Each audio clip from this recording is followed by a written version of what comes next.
नमस्कार दोस्तों, स्वागत है आप सभी का एक और नई वीडियो में। तो दोस्तों, आज की इस वीडियो का जो टॉपिक रहने वाला है वो रहने वाला है कवक। आपके बीएससी फर्स्ट ईयर के फर्स्ट सेमेस्टर में है आपके कवक आपके के अंदर। तो हमने आपका जो एल्गी यानी सवाल था वो कंप्लीट करवा रखा है पहले।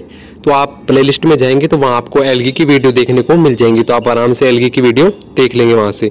और आज की इस वीडियो का जो टॉपिक रहने वाला कवक रहने वाला फंगी। जो मैंने इसमें जो नोट्स बनाए हैं, जो लैंग्वेज यूज़ की है, बहुत ही इजी लैंग्वेज यूज़ की है। इसमें कुछ समझने की ऐसी कुछ बात नहीं है। अगर आप वीडियो में शुरू से लेकर लास्ट तक जरूर देखेंगे तो आपको वीडियो देखते देखते ही याद हो जाएगा। अगर आप चैनल पर नए हो तो चैनल को सब्सक्राइब कर लें। साथ ही अगर आपको वीडियो पसंद आए तो वीडियो को लाइक करें। और जो भी साथी आपके BSc first year, second year, third year में या कॉलेज के कोई भी स्टूडेंट है तो उस तक हमारे चैनल की लिंक जरूर शेयर करें, क्योंकि कॉलेज एग्जाम और जो आपके कॉलेज से रिलेटेड अगर कोई भी बातें होती हैं तो हम हमारे चैनल पर आपको प्रोवाइड करवा देंगे। तो चलो वीडियो को शुरू करते हैं। तो वीडियो का जो टॉपिक रहने वाला है वो रहने वाला है कवक। कवक को हम सामान्यतः फंगी के नाम से भी जानते हैं, इसे फंगस भी हम कह देते हैं। तो कवक शब्द की उत्पत्ति है जो आपकी लैटिन भाषा के फंगस शब्द से हुई है, जैसा कि हम इसे सामान्य भाषा में वैसे फंगस ही बोलते हैं, जिसका हिंदी भाषा में अगर अर्थ देखें तो इसका अर्थ होता है मशरूम। आपने कहीं बारिश के टाइम में आपने कहीं पेड़ों के नीचे भी देखा होगा, या आपके जो हौद वगैरह, टंकी वगैरह होते हैं उसके आसपास भी आपने मशरूम के पेड़ देखे होंगे। तो लैटिन भाषा का शब्द है, सामान्यतः इसे मशरूम कहा जाता है। कवकों के अध्ययन को आपके माइकोलॉजी कहा जाता है। ये आपके बीएससी फर्स्ट ईयर में जो आपके 1 नंबर के क्वेश्चन आते हैं उसमें एक बार पूछा भी गया था कि आपके कवकों के अध्ययन को क्या कहते हैं, और कॉम्पिटेटिव एग्जाम होते हैं उनमें भी आपके पूछा जाता है। अगर आपको पूछ ले कि फादर ऑफ माइकोलॉजी किसे कहते हैं, तो फादर ऑफ आपके माइकोलॉजी है जो पीए मिचेली को कहा जाता है, और कवकों के अध्ययन को माइकोलॉजी कहा जाता है। कवक की उत्पत्ति लैटिन भाषा के फंगस से हुई है, जिसका अर्थ मशरूम होता है। तो बहुत ही इजी लैंग्वेज मैंने यूज किया नोट्स बनाते टाइम। आपको बस सिंपल सा देखना है और साथ के साथ नोट्स बनाते हुए चलना है। कवक क्या होते हैं? कवक आपके वे सरल पादप होते हैं जो प्रकाश संश्लेषण की इनमें क्षमता एब्सेंट होती है, मतलब ये प्रकाश संश्लेषण की क्रिया खुद से नहीं करते हैं। और इनका जो शरीर है जो जड़, तना, पत्ती में अविभेदित रहता है, यानी आपके थैलस टाइप का इनका शरीर होता है। अब थैलस किसे कहते हैं? तो जो भी आपका प्लांट है जिसमें आप देख के ये नहीं बता सकते कि इसमें ये जड़ है, ये तना है, ये पत्ती है, इसकी जो आपकी संपूर्ण जो इसकी प्लांट बॉडी है वो एक जैसी होती है। आप इसे देख के बता नहीं सकते कि ये इसमें पत्ती है, ये जड़ है, ये तना है। तो इसलिए इनका जो पादप शरीर है वो थैलस प्रकार का होता है। आगे हम इसमें बात करें तो कवकों के सामान्य लक्षण। कवक है जो आपके सर्वव्यापी होते हैं, जो आपको सामान्य सभी जगह देखने को मिल जाएंगे। और मैंने अभी बताया था कि इनका पादप शरीर है जो थैलस प्रकार का होता है। थैलस यानी जड़, तना, पत्ती में अविभेदित रहता है, यानी आप डिफाइन नहीं कर सकते देख के कि ये पत्ती है, जड़ है, ये तना है। इनके थैलस जो इनका थैलस शरीर होता है उनमें अनेक प्रकार के कवक तंतु भी आपको देखने को मिलेंगे, जो आपके आपस में मिलकर एक कवक जाल का निर्माण कर लेते हैं, जिन्हें हम माइसीलियम कहते हैं। अब बात कर लें आपके कवकों में थैलस के प्रकार कितने होते हैं। तो कवकों में एक तो होता है आपका कवक जाल रहित थैलस, और एक होता है आपका कवक जाल युक्त थैलस, मतलब जिसमें आपका कवक जाल नहीं बनता है उसे तो हम कवक जाल रहित थैलस कहते हैं, और जिसमें आपका कवक जाल बनता है उसे हम कवक जाल युक्त थैलस भी कहते हैं। तो वे कवक जिनके थैलस में कवक तंतु एब्सेंट होते हैं जिन्हें हम कवक जाल रहित कहते हैं। तो आप इससे नाम से भी पता चला दे कवक जाल रहित, यानी उसमें आपके कवक जाल आपको एब्सेंट देखने को मिलेंगे, और इनमें आपको अनेक मुक्त सेल्स पाई जाती है। इसका आपका जो एग्जाम्पल हो जाएगा वो हो जाएगा यीस्ट। नंबर 2 पर बात करें हम, नंबर 2 पर आपका कवक जाल युक्त थैलस। तो वे कवक जिनके थैलस में कवक तंतु या कवक जाल प्रेजेंट होते हैं उन्हें हम कवक जाल युक्त थैलस कहते हैं। ये कवक जाल आड़े, तिरछे या परतनुमा पाए जाते हैं। तो इनके जो कवक जाल है जो आपस में जाल के रूप में भी मिले रहते हैं, या आपके आड़े तिरछे रूप में आपको देखने को मिलेंगे।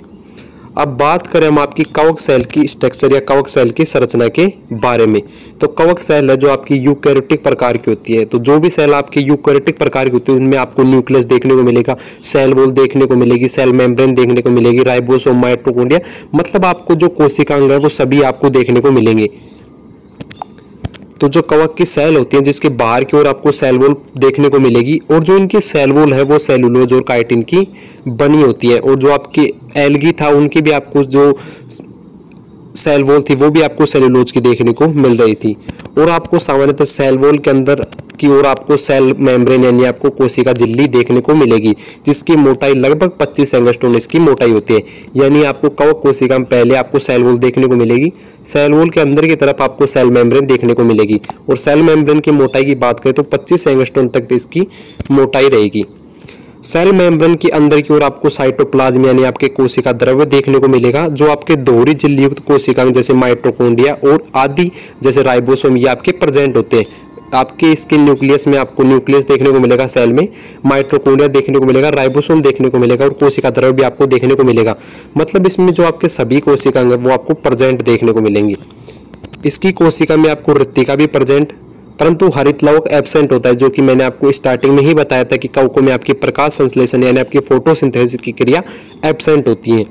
इसी कारण आपके जो कवक है जो परपोषी होते हैं, परपोषी मतलब ये अपने दूसरे पादप शरीर या दूसरे जीव से अपना भोजन प्राप्त करते हैं, क्योंकि आपका इसमें हरित लवक है जो एब्सेंट होता है। अगर मैं आपको इसकी स्ट्रक्चर दिखाने की कोशिश करूं तो आप देख सकेंगे इसमें ये एक टाइम में ये आपकी स्ट्रक्चर नहीं आ रही है, तो आप फोन को कुछ इस प्रकार करके ये स्ट्रक्चर देख सकते हैं, जिसमें आपको आसानी से दिख रही होगी। बाहर की तरफ आपको सेल वॉल देखने को मिलेगी, सेल मेम्ब्रेन देखने को मिलेगी, अंदर की ओर साइटोप्लाज्म देखने को मिलेगा, माइटोकॉन्ड्रिया दोहरी झिल्ली युक्त आपको कोशिकाएं देखने को मिलेगा, आपको जो आपकी रिक्तिकाएं हैं वो देखने को मिलेगी, जो आपकी राइबोसोम है वो भी आपको देखने को मिलेगा, न्यूक्लियोसोम ये भी देखने को मिलेगा, सभी चीज़ें मतलब आपको देखने को मिलेगी, गोल्जिकाएं भी देखने को मिलेगी। मतलब ये आपकी स्ट्रक्चर थी। तो आप इसकी संरचना भी याद रखेंगे, अगर आपके एग्जाम में आता है तो आपको संरचना के द्वारा ही समझा के आना है। बात करें इसके कोशिका द्रव्य में आपको 30 राइबोसोम और अंतःपर्दवी जालिका भी आपको देखने को मिलेगी। ER यानी आपकी होती है आपकी अंतःपर्दवी जालिका। अंतःपर्दवी जालिका भी आपकी दो प्रकार की होती है, एक होती है आपकी खुरदरी अंतःपर्दवी जालिका और एक होती है आपकी चिकनी अंतःपर्दवी जालिका। चिकनी अंतःपर्दवी जालिका पर आपके जो राइबोसोम है वो आपके एब्सेंट होता है, इसलिए यह इसकी सतह चिकनी होती है, तो यहाँ पर आपके प्रोटीन का निर्माण नहीं होता है। जो आपकी खुरदरी अंतःपर्दवी जालिका है उसकी सतह पर आपको बिंदुओं के रूप में आपको राइबोसोम देखने को मिलेगा, जो आपके प्रोटीन निर्माण का कार्य करता है। और जो आपके कवक तंतु होते हैं उनके द्वारा आपकी निम्न प्रकार की संरचनाएं बनाई जाती है। जो आपकी कवक कोशिका के बाहर आपको कवक तंतु देखने को मिलता है उसमें आपकी निम्न प्रकार की संरचनाएं देखने मिलती है। एक आपके होते हैं आसंगक, एक होता है आपका आभासी मर्दूतक, एक होता है आपके चूसकांक और एक होता है आपके तंतु जटा। ये आपको निम्न प्रकार की संरचनाएं देखने को मिलेगी।